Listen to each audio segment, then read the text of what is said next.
Good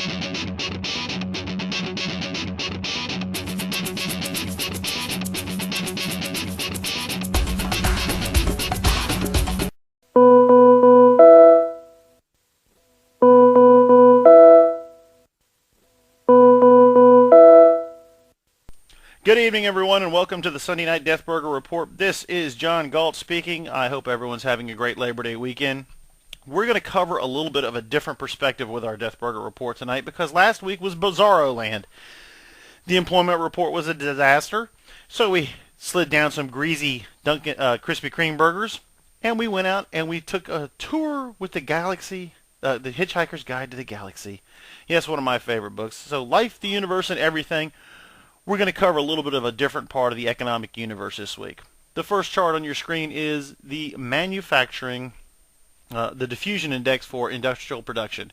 We're back below the 50% threshold, as you can see from the circle and the highlight.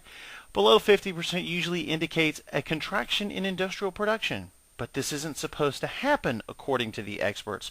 So with that occurring, you have to start asking your question, what measure are they using to proclaim an economic success story? You got it. Good old Dow. And right now, we've had a skyrocket effect on extremely light volume, which is unconvincing in the rally to myself. You look at the breakout, we broke through the 50 and up to just short of the 200-day moving average, which is starting to roll over and decline.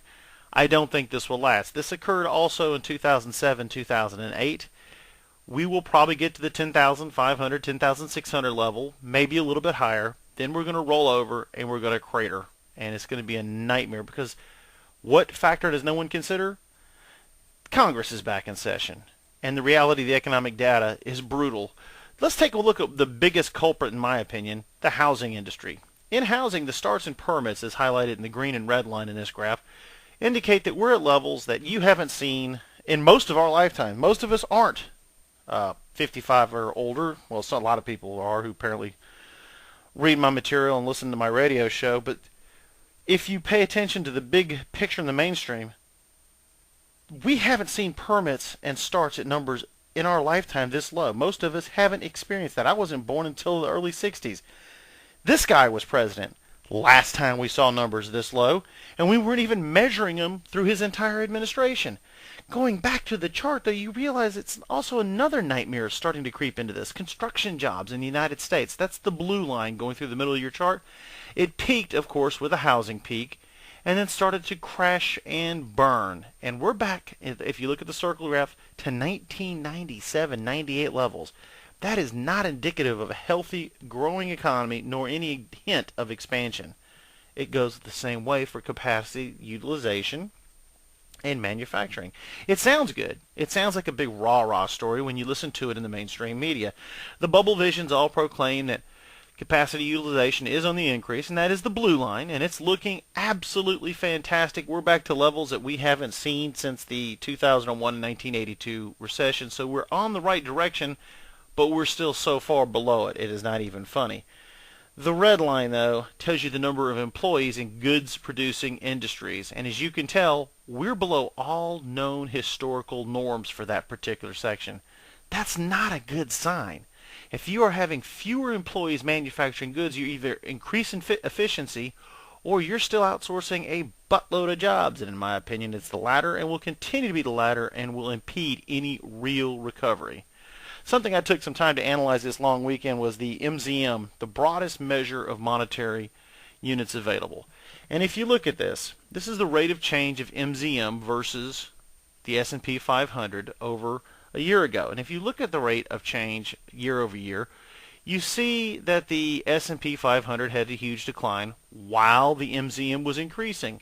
Why? There was a panic-stricken move to try and inflate and fill the gaping holes left by the housing industry falling off a cliff in late 2007, early 2008. And MZM skyrocketed. On a year-over-year basis, it climbed tremendously and outrageously. Now, if you look at it, it's cratering at the fastest level in history because all of the money they poured into it evaporated and burst into flames. So how does that look in real numbers, in billions of dollars versus the index? If you look at the S&P 500 index in this graph, in the last 7 years, and you look at the MZM rate of change in billions of dollars, the blue line, if you note, The red line is sort of hung in mid-level suspension as it's gone up and failed and not achieved its old highs. At the same time, you saw the super spike in MZM in billions of dollars as it was injected in to try and save the financial sector, and now has been withdrawn and is starting to roll over again to the south. We're heading to declines in the broadest measure monetary index that could probably create trouble in the very near future, because the assumption was that the banks do not need that support. That doesn't appear to be the case, though, if you remember what happened in the housing charts, housing graph I showed you earlier. The banks are still stuck with this real estate. They can't sell it. We have fewer good employees in goods producing services. What are we going to do with fewer construction, fewer manufacturing employees, etc.? That's right. I think we run the risk of a repeat. If you look at the first arrow, the first circle, you see where as the blue line cratered, the S&P 500 follows suit. The monetary pumps went into full overdrive. The S&P 500 slowly crawled out of it, and they didn't really start taking money out of the system by basically burning it and solving a lot of the problems that we experience with the derivatives and the real estate industry, marking it out and liquidating it until after the alleged end of the recession, which is the gray bar area in the graph. These people are insane. The recession has never been declared over by the National Bureau of Economic Research, and when they do declare it over, odds are we will probably still be finishing it up. And I'm talking late 2015 at the pace we're going. This isn't going as according to plans, and the bond market has been your big confirmation. I think we're going to see the S&P 500 correct to follow MZM down. And that's a non-seasonally adjusted number, by the way. When you look at the 2-year yield, you see the pattern. This is a chained 2000, and this is the S&P 500 versus the 2-year from 2003 to date. It followed a pretty normal suit in the early part of the decade. It skyrocketed up with the tech boom. It fizzled back down. But what happened? What occurred that caused this to suddenly drop? In 2001, the divergence is over, and then it went up and started rolling back down. As you notice, it followed down from the peak of the tech bubble, crashed, went right back up with the yields, had the recent housing bubble, boom, crashed again. The divergence, though, is still there. We haven't filled that gap. You see the first divergence in 1999-2001. Crazy valuations on the stock, the equities in the stock market. It was an insane valuation period where you had the pets.coms, etc., and everybody was investing in the dot bombs and getting burned. Those divergences lasted for a little bit longer, but as they narrowed, it eventually corrected in the 2001, a lot of it triggered by the 9/11 events. Now let's look at today's chart where I've got it circled. In recent months, you see the 2-year yield dropping off the cliff. It is down to 0.5%. Either yields have got to skyrocket to meet the S&P 500 and move in tandem again, or the S&P 500, odds are that I think, will move down to meet the record low yields. There's no demand for cash. There's no demand for cash for investment. There's no consumer demand to bail their butts out. That is a very bad sign for the future, boys and girls. A sign which is going to create a massive headache for us if, for some reason, good old Bernanke decides to hyperinflate this thing once and for all. The S&P 500 versus corporate after-tax corporate profits. Pretty weird chart when you look at it there, but it's not that unusual. You have the valuations going nuts again, but as you see, corporate profits actually spiked up because of all the money being inflated. What was the reason for that? That's the blue line on your chart. Well, if you look at the blue line after the bottom in 2008, 2009, and skyrocketing back up, the rate of change of those profits, the profits were so huge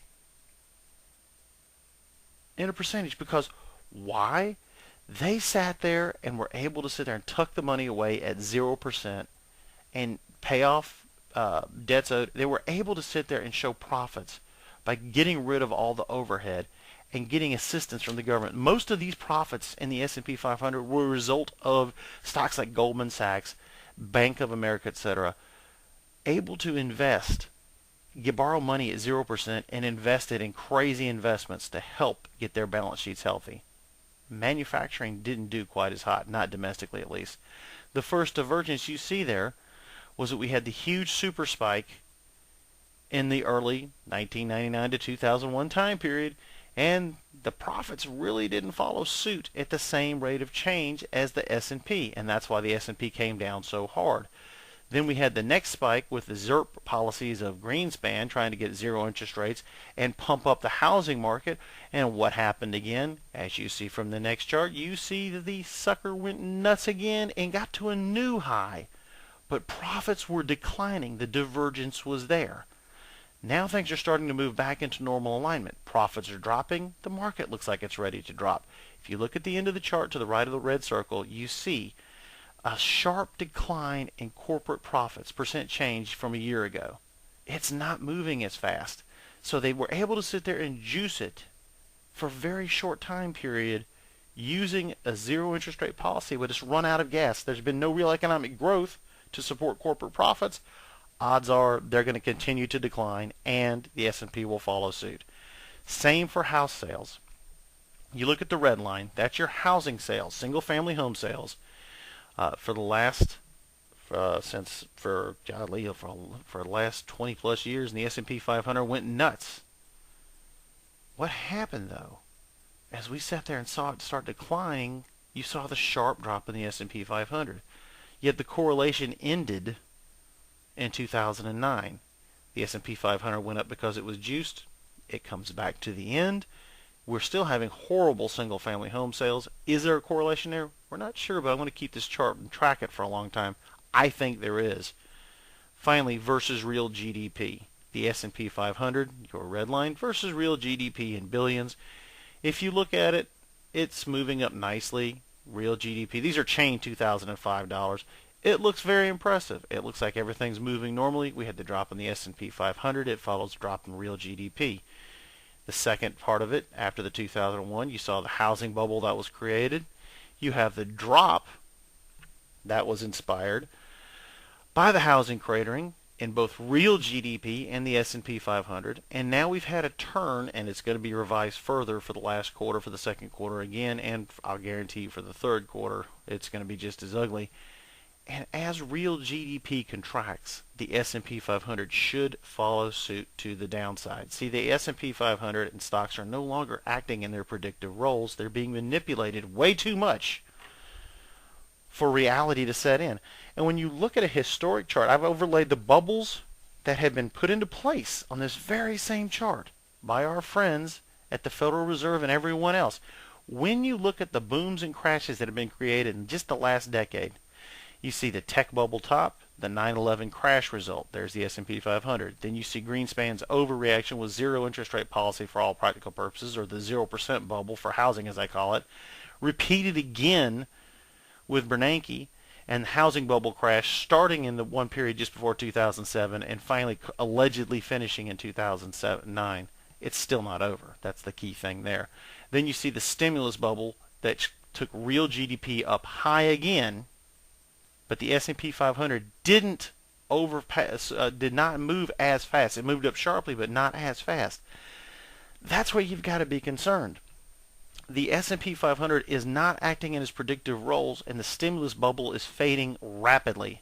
I look for that to continue to decline, creating the worst problem for anyone in their right minds in trying to predict the future. You're going to see gyrations up and down of 10 to 20% in our markets, in both equity markets.